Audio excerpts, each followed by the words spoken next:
moment of the entire event. At 6:39 p.m., the radio operator on the Kazakh flight reports that they have reached their assigned altitude of 15,000 feet. This is the message that tells the controller that the 1,000-foot safety buffer is intact. But, as the black box would later reveal, that report was tragically, fatally wrong. The controller, believing the Kazakh plane is holding steady at 15,000, gives a standard traffic advisory. He tells them there's a 747 straight ahead, 10 miles away, at 14,000, and he asks them to let him know when they see it. This was it. This was the final chance for human eyes to prevent the disaster the technology and procedure were about to miss.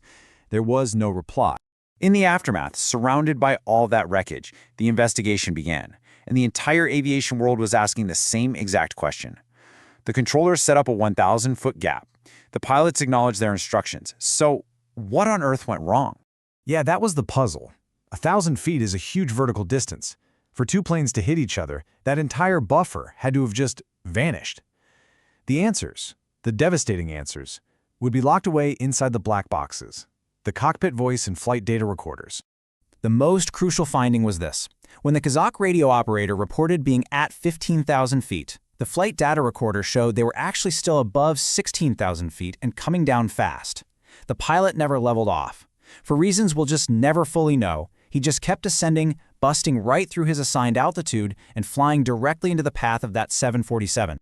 But hold on, why didn't that final traffic warning from the controller work?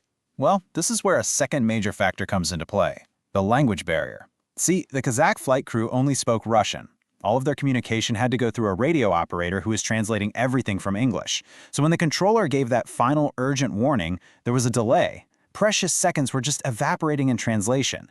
By the time the message was fully understood by the pilot, it was already too late. And this really exposes the final layer of this tragedy, the systemic flaws. There was simply no margin for error in the system. That 1,000-foot separation, while it was technically allowed, left zero room for mistakes. But the biggest problem?